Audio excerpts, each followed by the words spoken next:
Good evening. Again, this is Radio Kosaten, number 6 edition of our radio program.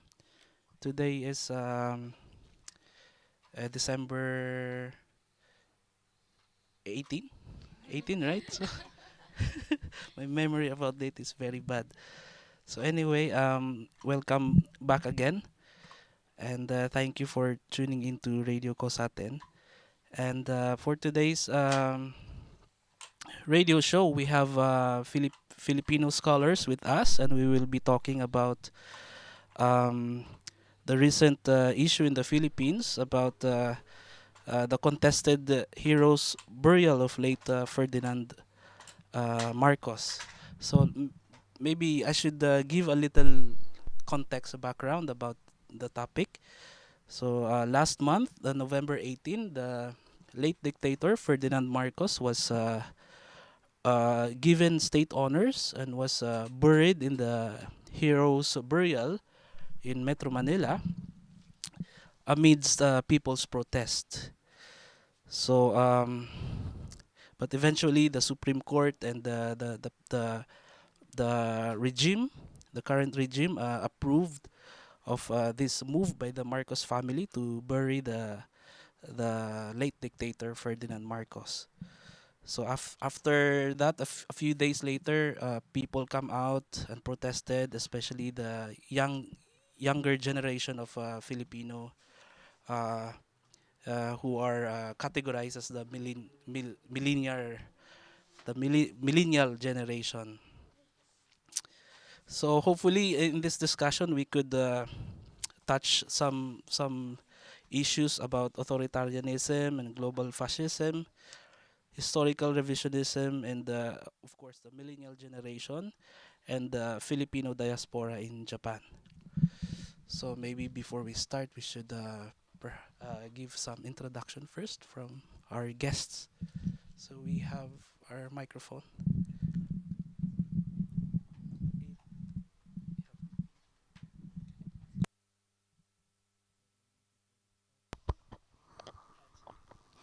Good evening. Hello. It's not a phone. I don't need to say hello. My name is Jera Lego. I until recently was a graduate student studying here in Japan. Been here for more than 9 years now, and this year I started working as a research associate at a think tank here in Tokyo.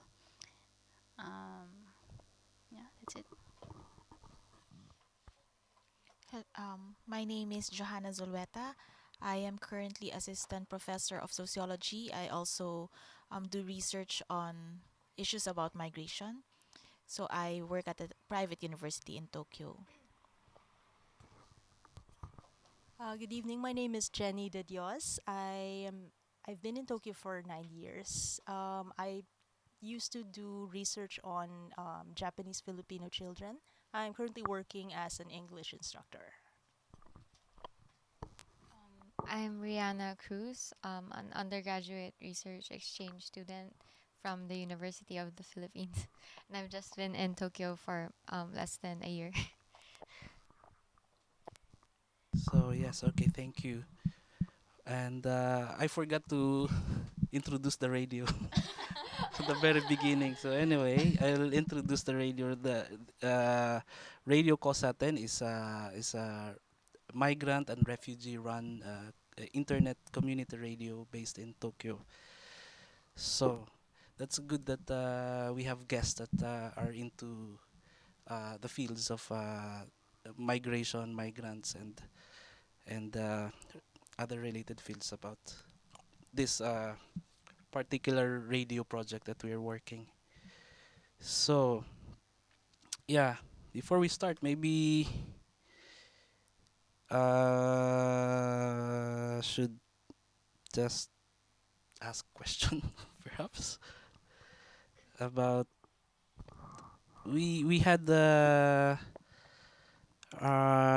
previously we had a picnic protest that was held few weeks ago, last month, November 23rd, and that was in response protest that was going on. that was held in the Philippines a few days after or during after the Marcos Boreal, and eventually this protest spread nationwide and it became a movement. And according to the media, the protest movement is a is a spearheaded by the millennial generation, which the Marcos loyalists criticized because they said that the millennial generation were not, they didn't experience the dictatorship, the martial law time during Marcos period, and so they don't have what's this the moral ground or some concrete grounding to criticize Marcos. So maybe we could start from there. And what is your opinion about this?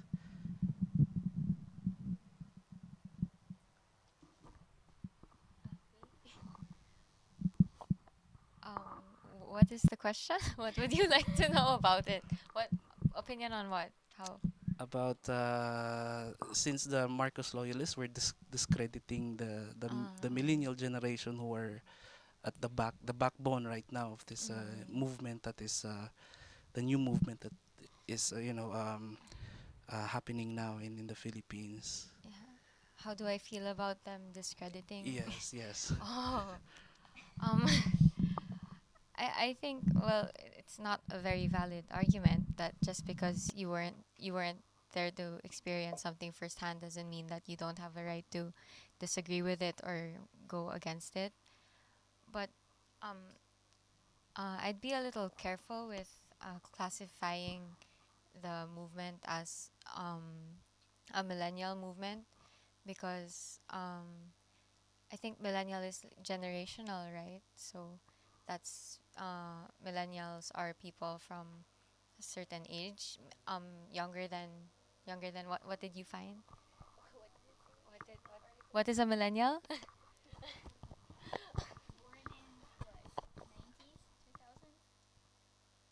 Grew up, perhaps born after on in the year of the EDS revolution and after, I guess, would be a safe, um, the late latter half of the 1980s. But I believe the term is used loosely.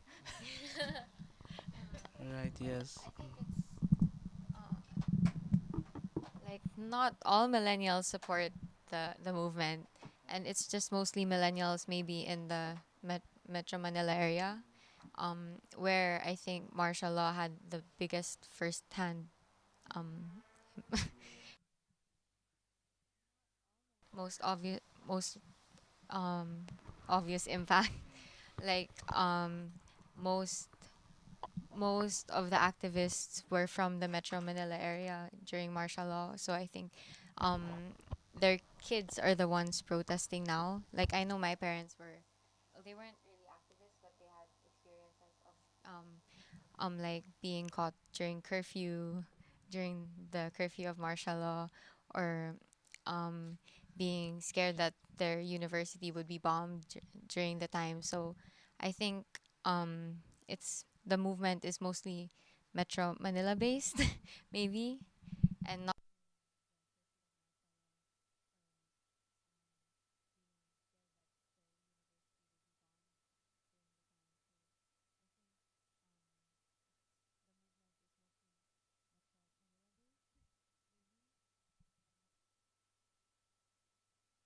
so careful calling it a millennial movement.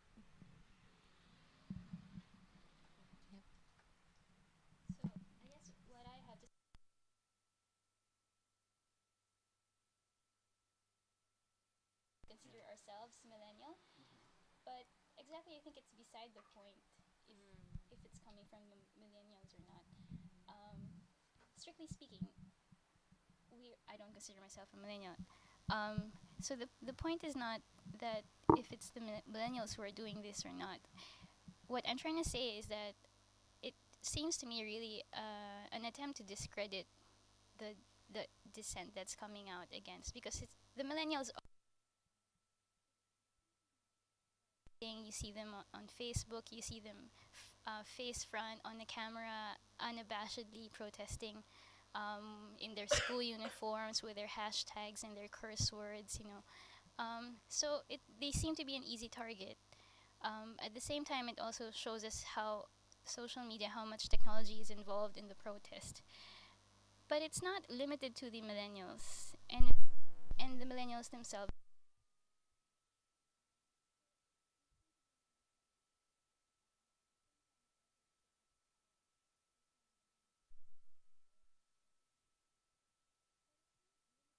distract us from the real issues. But I think the fact that it could be branded as a millennial movement is it's a problem because so millennials are um, usually so students, maybe middle class, elite in maybe city centers and with access to social media. So this is maybe what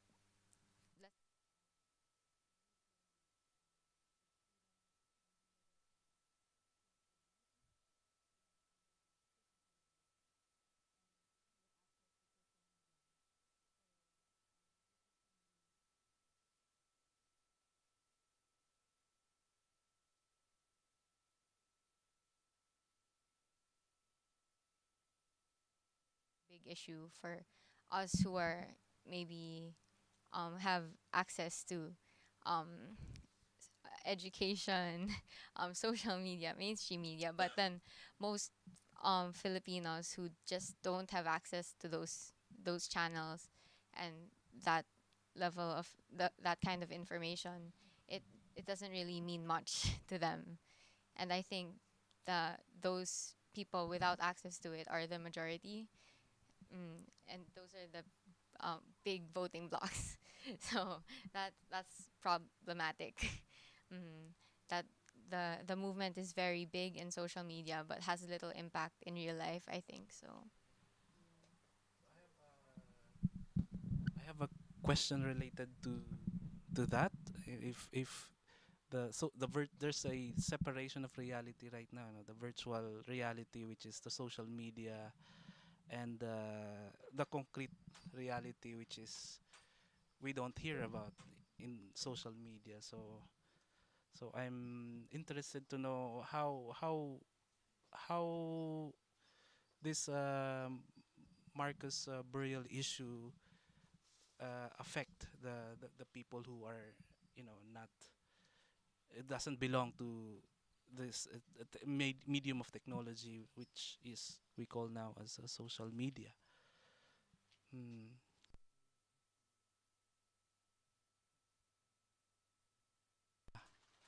s- uh, Research and studied about migrant workers. I don't know if migrant workers here in Japan are into social media, or are have they adapted to the technology as well. Um, I really have um,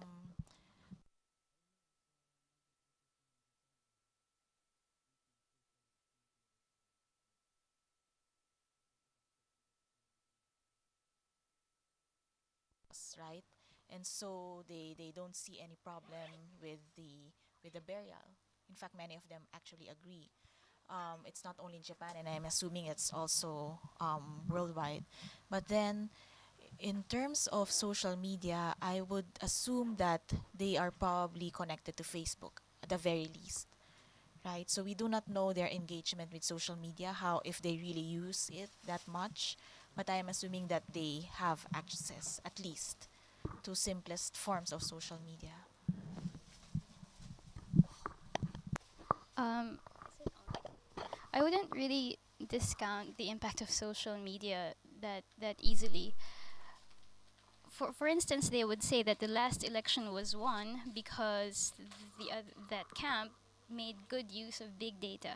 It was the first time that they really uh, harvested this technology and used it to their advantage. We hear about these huge trolling machines and how a lot of these fake news going on. So even though not everyone has an iPhone, obviously, you'd be surprised how far in the most remote areas people have maybe a low-end phone, but somehow they have access to Facebook because the telecommunications company made it this way that they can access Facebook despite the limited data. So there's a huge reach, and I do wonder how widely this extends. So I think social media has a lot to do with it, but also I agree that we are in kind of these bubbles because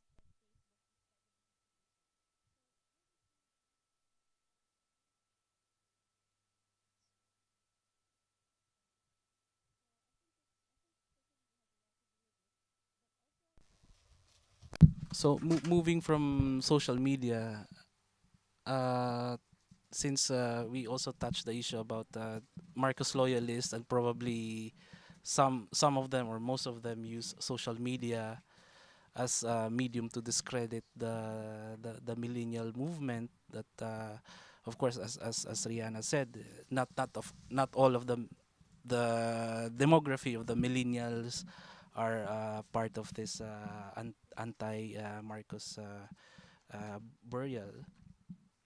So I wanted to know how's the feeling. How do we counter the discredit, the discredit that the Marcos loyalists are saying on social media? Is it does it make sense really that since the millennials doesn't belong to that particular time in history, which is the martial law, that is it true that they should not be part of they should not be uh, criticizing Marcos? And yes, what can you say about this? I think at the public forum that we had um, last week, there was a video where everything that the well the loyalists and I guess the apologists were coming out with all these claims about the supposed golden era of the Marcos years, which in the video, though all of those claims were countered point by point by facts, factual evidence. So I think, not just discrediting the millennials from joining a protest, which um, protesting history that they had not lived through. But basically, anyone um, who tries to cover up those supposed golden years, I just say that we need to reach out more with facts, because of course people are always entitled to their own opinion.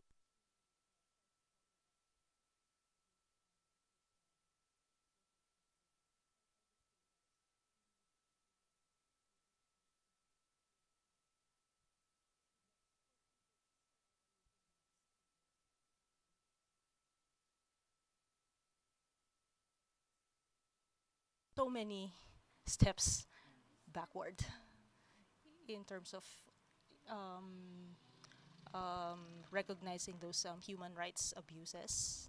I suppose we had been making some strides towards rectifying, but then here comes an administration who has basically paved the way for such revision, or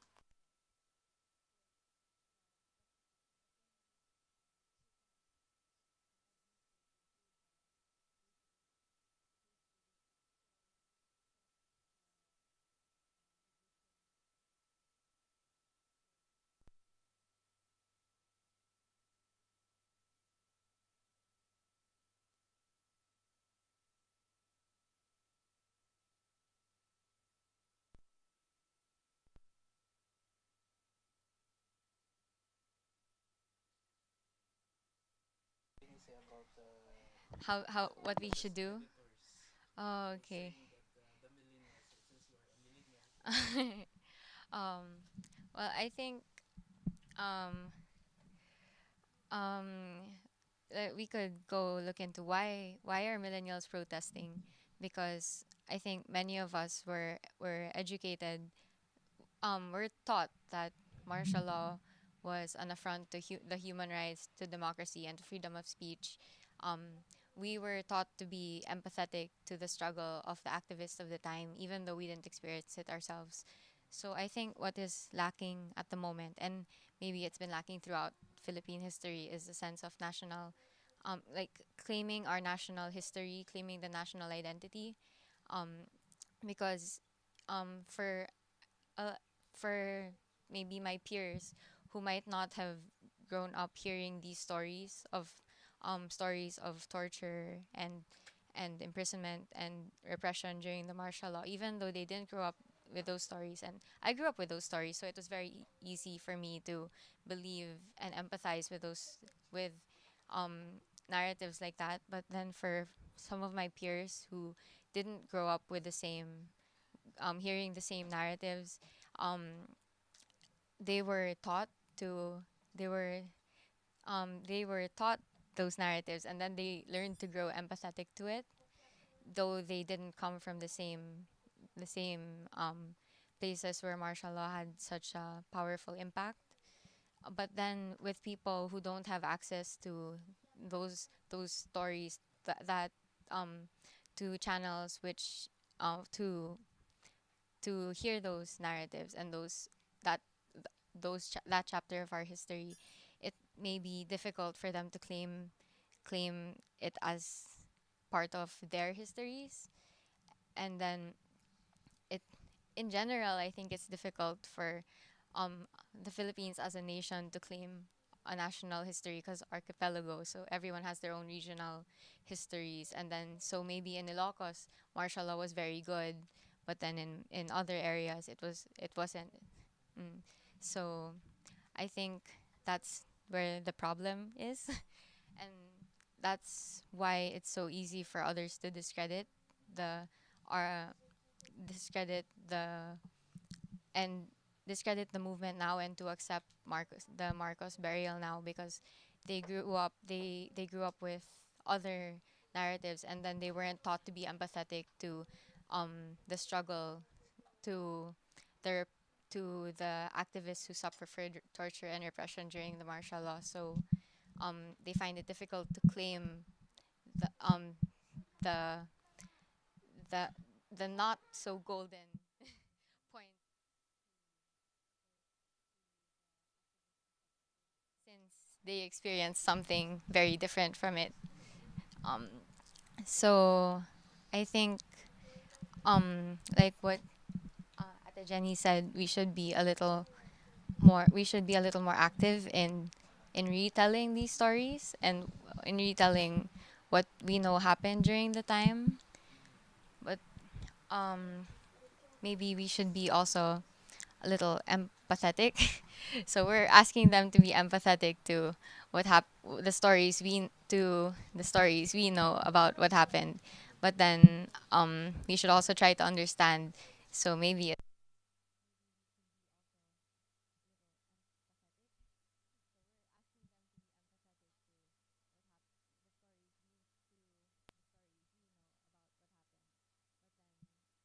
a lot of them started out as anti,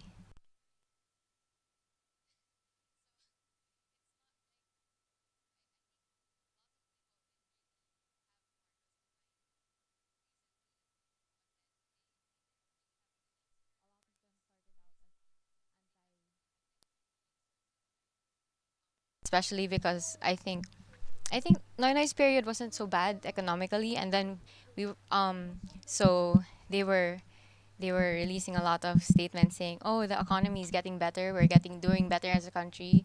I think, what did they call us? A tiger economy for a bit.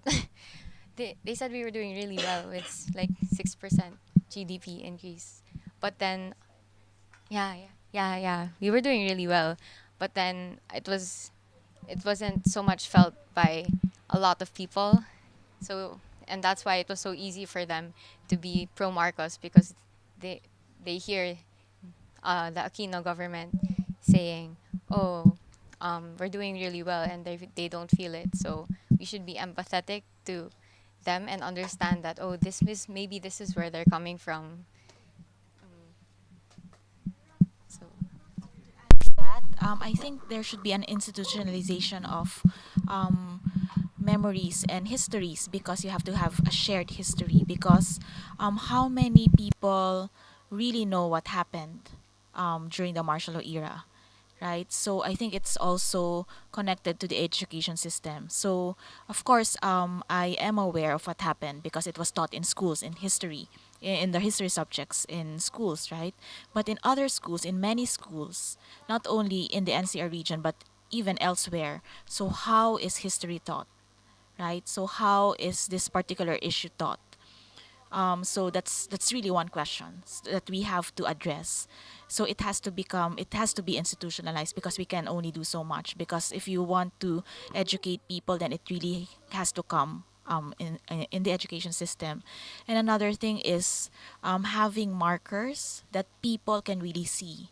Because abroad you have people who who are really made to be aware of what happened because they read it, they see it.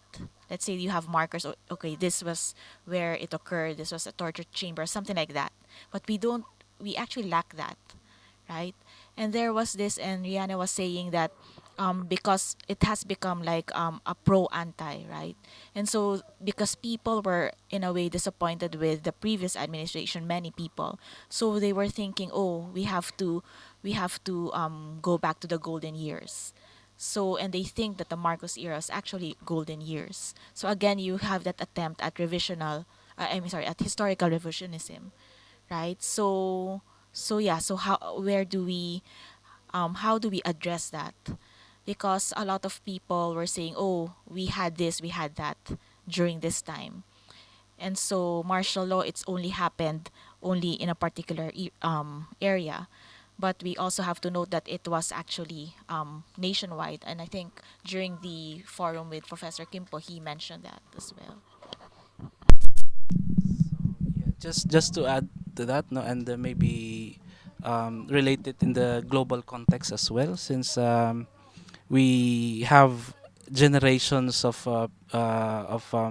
people who were frustrated with the previous regimes that eventually, you know, um, produced a situation like this, right? Like going back to the Marcos, longing back to this golden, quote unquote, golden years of the Marcos times.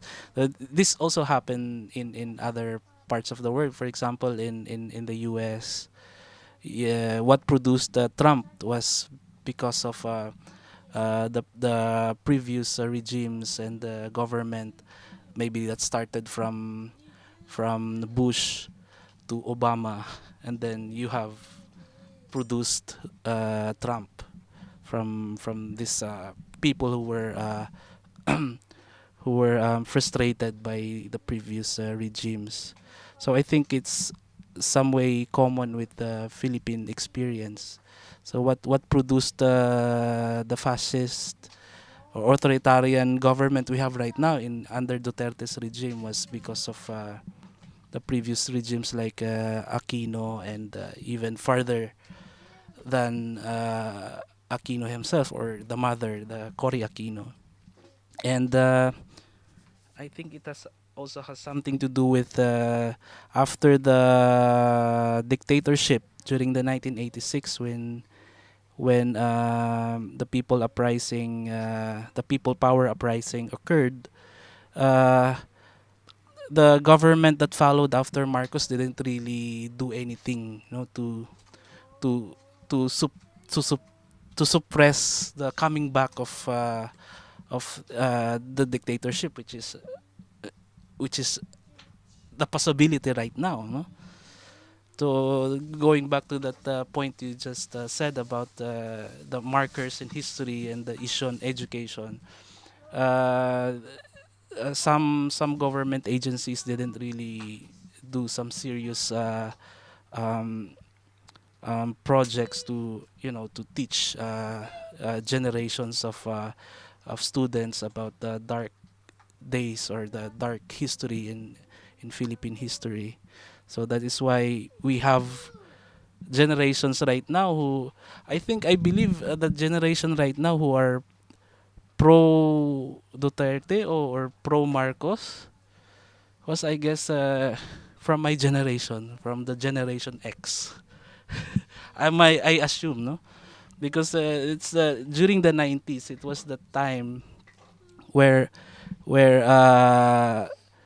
you had a condition that is difficult to how do you say very difficult to identify, and it was also the beginning of frustrations accumulated in time, and then they started to blame all regimes that happened, and until now you you have Ninoy Aquino previously to Duterte, and I don't know, maybe yeah, the large part of the people who are uh, supporters of this coming back to authoritarian desire for longing for an authoritarian government perhaps has something to do with my generation, the generation X. So would you like to add to that or question to that? Okay, okay, the way I see it, and because I also have, I know people who actually thought of this, I mean, thought that this current administration will really bring about change, is because I think it's an anti-establishment vote. Because you already have the elites, and it's always the elites, right? They're the ones controlling basically, right? The oligarchs controlling the government. So even though, and I think one of you said that even though our economy really grew during the previous administration, it wasn't a really inclusive growth. And so I think because this person, Duterte, actually um, was packaged to really to to represent change, right, in the government, and have this political will to change the Philippines.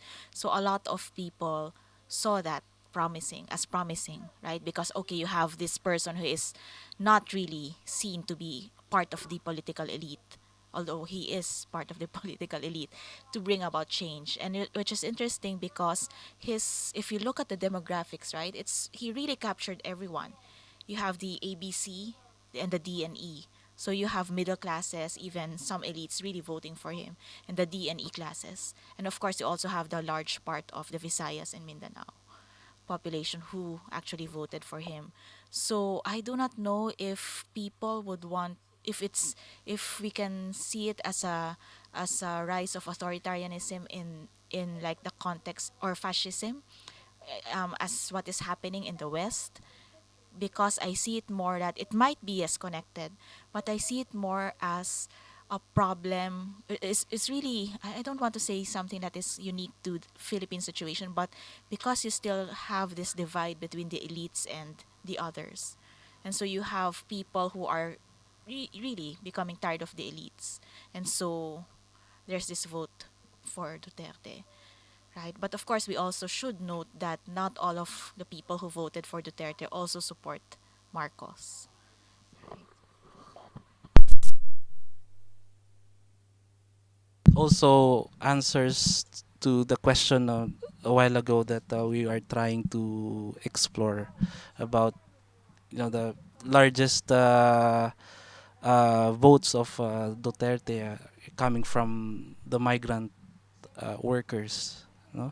Especially in Japan, which right now that we have a Marcos burial issue, it's very difficult for us to engage with them because probably they would support the Marcos burial and even long for that desire to go back to that quote unquote golden years of the dictatorship. So yes, I think yeah. So I'm actually really concerned. I'm really worried that this will all get swept under the rug. Christmas season is coming up. Filipinos just get into the frenzy of Christmas and forget everything. But they recently announced that state university will be tuition free next year, and also more recently that hospitalization for indigents, or maybe I don't know if they extended the scope of the coverage, but hospitalization will be free for poor people. So there are all of these things that the administration is doing. It seems very good for the average person. And what do they care about history anyway? Because they're thinking about how to pay for their bills and where to get their next meal. It's really depressing. I was home recently. I was in a cab. I tried to engage my taxi driver. Sir, who did you vote for? What do you think about how things are going now? Do you feel that? Do you feel more secure these days? I has asked him these questions, so I was trying to get into his perception about these extrajudicial killings, and he says, it's really peaceful now. All those drug addicts are gone in our neighborhood, and I was thinking in my head, yeah, they're gone, they're dead. So I have all these questions myself. Like, how do we really engage? How do we really not let this get swept under the rug? Because revisionism has started, and before we know it, he's already there. He's already a hero as far as as a, yeah, 6 feet under, in a very fancy tomb, it seems, right?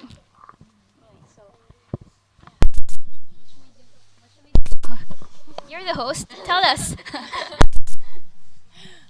Tell us what to do. Okay, I'll just add to that about the question of what shall we do.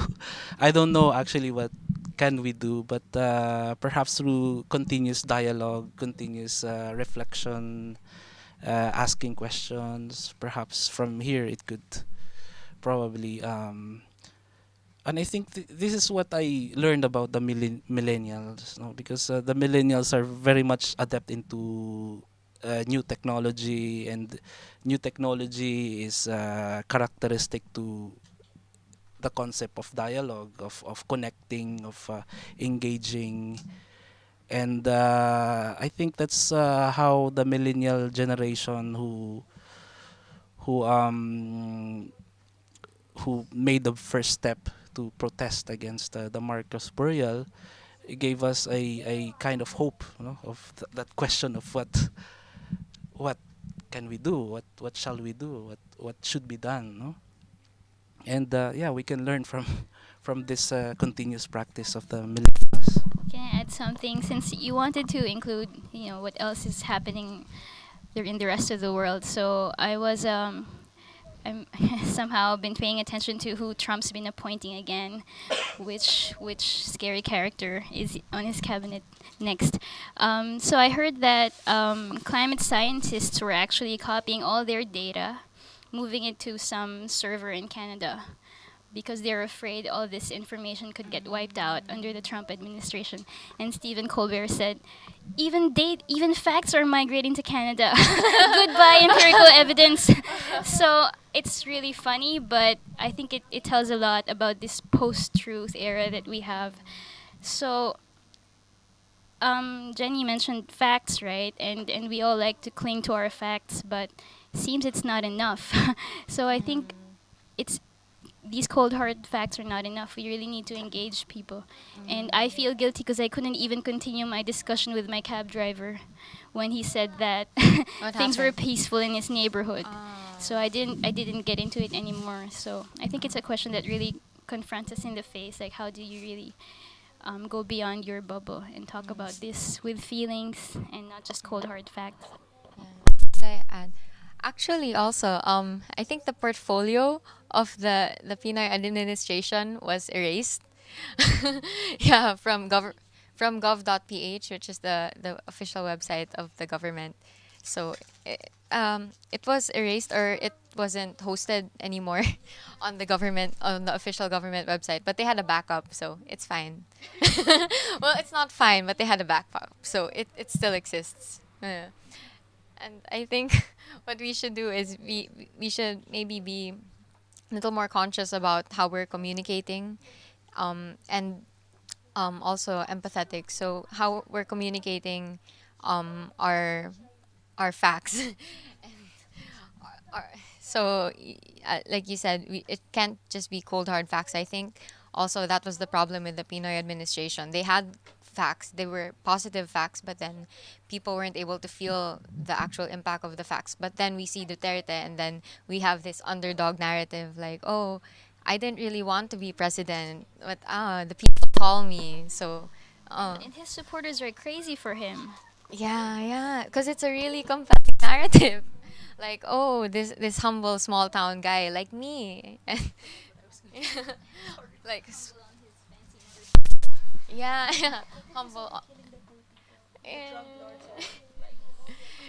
yeah, but then like some small fish. But he had a Yeah. really compelling narrative. Yes. Which is really bothering because the people who are killed are actually the poor people. So people really, to put it bluntly, really don't care, right? Because they have this, oh, they're probably drug addicts, right? Or drug pushers, right? But I think once the middle class is affected, then I think people will, I mean, Yeah. we will have this outrage now, right? We haven't reached. Yes. It doesn't seem. It doesn't seem that we've reached that critical mass. For the enough people are outraged and find it unacceptable that we could actually um, do something about the current administration, and it's only been 6 months. Yay! 4,000 people dead. Merry Christmas.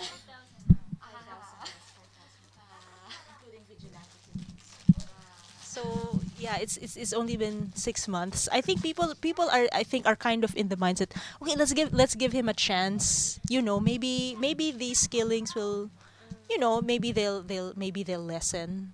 But I think even the Duterte said, well, I maybe 6 months was actually not enough. That he needed more time. He conceded. Yeah, he said he's not going to rest until all 4 million drug addicts are dead. Where does he get those numbers? I'd really like to know. I don't think it's accurate, to be honest. They don't come from the drug authority. So,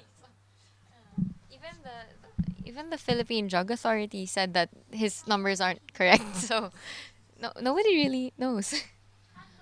Mm. Maybe we should get questions from the back.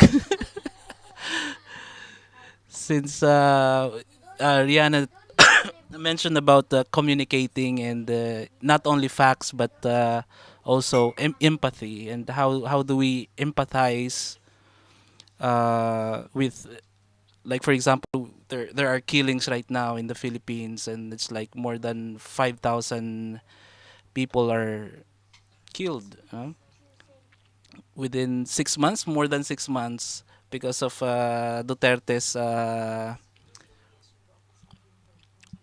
yeah, and it continues. The killings continues, and the number is, what worries me is that the killings has become normalized, no, and the people themselves. Okay, we have question. All right. Yeah, on the subject of that being normalized, because I think they are trying to normalize it so that, because you were saying that you were worried, like, what if it, like it hasn't reached the middle class yet? And then you said that once it reaches middle class, then people start to make a clamor because, like, poor people are expendable. And no one really cares about them. However, this normalization, it feels like a tactic, because a friend of mine, are you familiar with Karen Bordador? She is this DJ on, yeah. So she's the sister of my friend, and her boyfriend's apartment was raided, and there were drugs in there, and she was there at the time. So she was arrested along with them, and so she is higher than working class. She's like AB, And the normalization of the killings has already begun because people didn't even care. It's like, oh, she's a drug addict too. She's a drug addict, so maybe you should shoot her too. And then it's like there's this discussion like, okay, so and then now people are making a fuss that Karen Bordador has been arrested. Now people care. Now people are running. Is she really a drug addict or she not? It's like she's the one with the voice, and there's an argument. But then there's still the people who are like, oh no, just shoot her. Just like, she has the same rights as the people who are in the streets. So it's starting to trickle. So before, I think like before it reaches critical mass that we're like tired of everything, what they're actually doing is like slowly bringing it up. And then, yeah, so that's another side of the story. Yes, and yes, I agree. What is interesting is because I was home just last week, and I also communicate with my family and friends, and they were telling me, you don't have to be worried because you are not using drugs. You're not a drug pusher. You're not one of those. Why will you be scared? So that is actually the how they call it, the discourse, right? The mentality that's with the people. So if you're not doing anything wrong, why should you be scared? Yes, however, we know that a lot of people are, and they're innocent, they're being killed, right? But then there's always that. So you're not one of them, so why should you be scared? Also, on that note, where you're not doing drug, you shouldn't be scared. But there are people who just look like they do drugs and they get shot or they hurt. Like even like if you see it in social media, there's that recent what's it, CNN or something, that they're making this documentary about the extrajudicial killings. Yeah, is it? And then the person who was doing the documentary, he had like a beard and long hair, and I was comments in social media cause cancer. So people were saying, well, tingnan mo naman siya, mukha siyang addict, baka kaya niya ginagawa yon. It's like the reason that he's doing this documentary because he's an addict himself. Because look at him, he has tattoos. He's also an addict. Exactly. Yeah. Exactly. And so how long before it starts, oh, look at her. She has like, red eyes. She's probably an addict, when you just worked overtime. So, and then it gives everybody the freedom to just shoot whoever they want and put a cardboard placard on them. So, it's not it starts with the poor because they're the ones who are easy to eliminate, but slowly that power is going to creep up to the educated sector.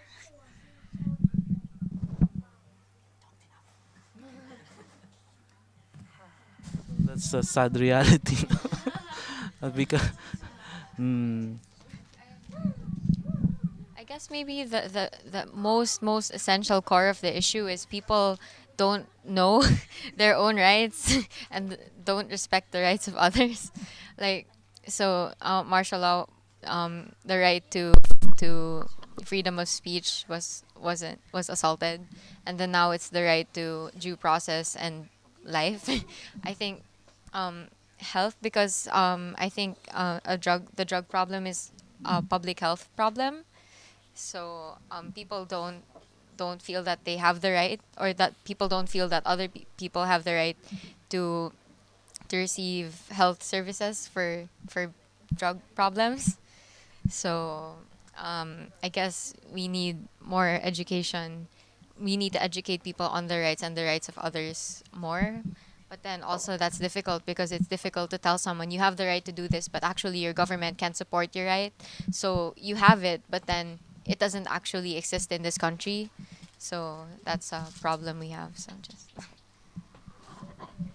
So it's really the problem that suddenly due process doesn't matter. Suddenly, I forgot what I wanted to say. Suddenly it's okay for these things to happen because we have a drug problem, because we have this great and awesome guy who will fix everything for us because our country is in the shits or something like that. But it's not okay. And you would think that we've already had this conversation and that it shouldn't have to be rethought.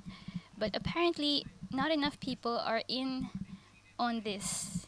As a country, apparently we don't actually all agree that there has to be fair and due process, that everyone has to have equal access to justice. I mean, case in point, President himself has prescription for some drugs, right? But his defense is that he has a prescription.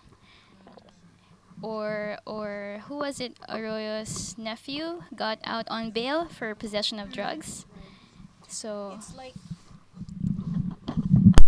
It's like booking a flight and you're only in economy class. So if the higher up you go, then the better you know at least you get justice on the will be plane. Some people just served. get run over by the plane. Some people get bumped off. So so yeah, I yeah, that's a very sad analogy, but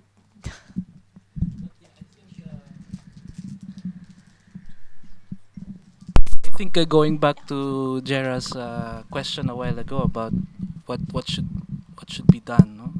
Uh, it should maybe that question should also remind us as well about our activism, our our our rightful claim for human rights and due process.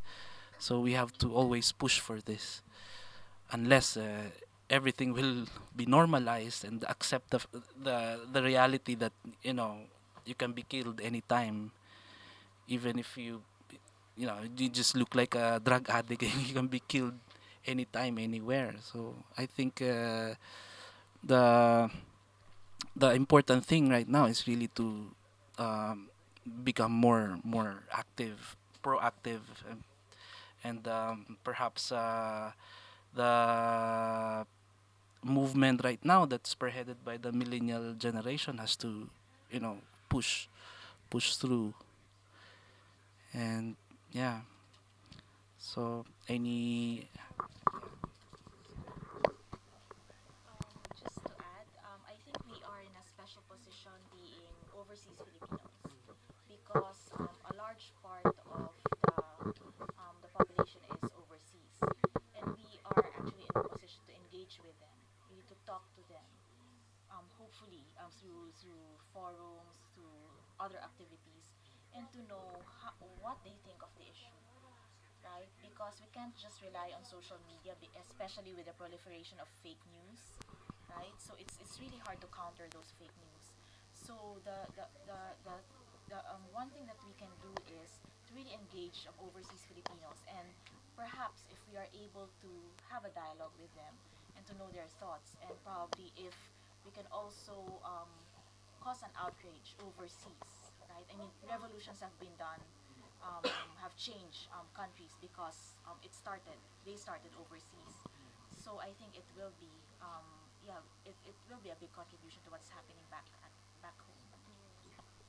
I think I recently read something about what you call it an action hour.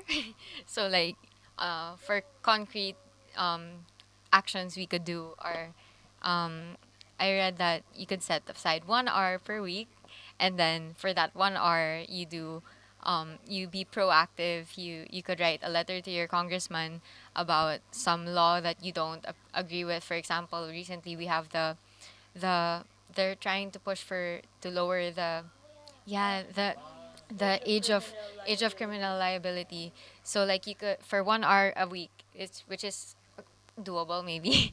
You could write to your congressman, or you could report the fake news and the fake troll accounts, or you could reply to some people commenting who might be misinformed. Like a few a few weeks ago, I think I replied to some commenters because the comment section causes cancer, right? So, but then I said, no, no, this is really wrong. I have to talk to you. So then I replied to maybe five, and then nobody really replied. Maybe they were troll accounts. So, but one person replied, and then he was actually open-minded. He said, "Oh, sorry, Iha. I was just frustrated. I didn't know that's what, because he said something about the CHR, and then like the CHR is for government assaults to human rights, not for PNP stuff. So like anyway, I clarified it, and then he said, "Oh, I'm sorry, I didn't know that." And then he was the one who engaged me. He said, "Oh, are you from are you from this university? Oh, I see that we have different perspectives to this issue. Could you please enlighten me? And then I explain, yeah, amazing, no? Yeah, amazing. And then Out of 100. yeah, yeah, the others just didn't reply. And then I asked him too, like, oh, why do you believe that? What are the resources that you're looking into? And then he linked me to some stuff. And then, so yeah, maybe 1 hour a week we engage or write to someone and report fake news. And so that's maybe doable. Maybe 30 minutes a week if you're really, really busy. 15 minutes. It took me 5 minutes to reply. So, yeah, that's doable. That's some concrete thing we could do. So, anyone?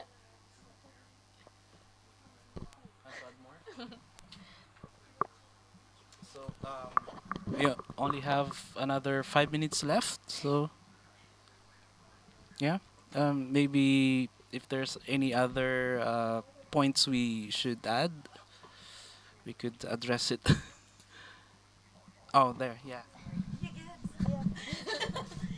Actually, to add to what you were saying about, like trying to engage somebody 1 hour, yeah. The thing is, that's a good idea, but then it's also you have to support each other. Because the thing about, the comment section, they will gang up on you. They will be threatening. I did a private message. Yeah, but even like sometimes it's helpful to like do it on a public forum because because there's so much presence of the people who were for him and like you just blind followers or troll accounts, and so a lot of people are so afraid to speak out because they're gonna get attacked. And a lot of people, especially now with social media, the whole pasikatin natin to mentality, and nobody wants to be a target of that, especially when you think that nobody's gonna come and help you. So when you see somebody engage with them, support them, show them that they're not alone, show them that there are people on their side. So you're, and then just because these trolls are working together, so we have to do the same. If you see somebody drowning who's on your side, you don't let them drown, right? So that's in addition to your 5 minutes a day, maybe if you don't want to start the engagement, then support someone's engagement. If you see something, say something. Yes, exactly. Even if you don't want to start, support. Right? Some people are not meant to be leaders, but they're kick-ass supporters. Or you could just report the accounts. That too. That works too. Yeah. That's actually fun. It's very therapeutic. That way everything says it doesn't go against the community standards. Well, at least you tried. Yeah, you tried. So We that's tried. okay. Yes. They're actually I'm not sure if I could say this, but there are actually some Facebook groups to report the troll accounts. So they post a list of the troll accounts and they're like, okay, you report the trolls. These are, and then you see all the names that are obviously fake and like, oh, okay. And then you report. So, because the more people who report them, the more likely they are to get removed. Yeah, so yeah, those exist. But those could be abused. But then I like to believe that they mostly just report trolls and But I wonder how the community of the poor community, express their feelings about this spate of killings, no, in their community, and I don't know if they could express this over social media, or should we engage them directly in their communities as well and listen to their perhaps feelings about what's going on. So yeah, not only social media, but we also have to engage, yeah, on the ground. And I think that's the legacy that the activists back during the Marcos years has left to us. They started going underground because the government will kill them the same way the Duterte government will kills the suspected looking personalities, from the poor community. So they started going underground and then talking directly, organizing with the farmers, the workers, and the urban poor. They really went out there. Yes, and it's a challenge for us right now who has this new technology that uh, on us, on the table that we could use. And It's somehow should be easier to reach out to people, yet at the same time it's not, despite all of the channels available to us.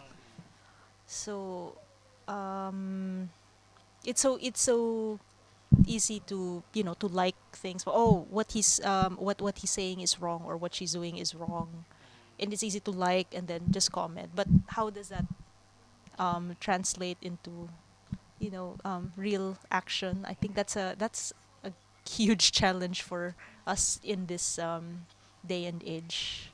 so So that's a good question, the concluding question as well. Since we already used our time, and thank you so much for uh, uh, discussing this a very important discussion. And yes, as a conclusion, engaging not only through facts but through empathy, communicating through empathy could probably perhaps uh, get the answer what Jera was asking about, and what can we do, what is to be done. So there is no definite answer. It could perhaps many answers. It has something to do with how we engage, how we do our engagement with people who are against our maybe our belief, or perhaps common with our beliefs as well. So this is a good thing that the millennial generation are in a period of time of complexity that is totally different from my generation. Generation X. There's always a boundary. There's always difference, and there's always dichotomy. Yes. So yeah. So for for tonight's Radio Kosaten, thank you for listening, and yes, hopefully we could put this dialogue we had into action in the next few months, and the next month, so next year. We are having a what's this struggle ahead that we have to confront. but still a few more weeks in 2016. So let's good luck, guys, surviving the last 2 weeks of 2016. All right. Thank you so Thank you much so for much. having us. Thank you for listening.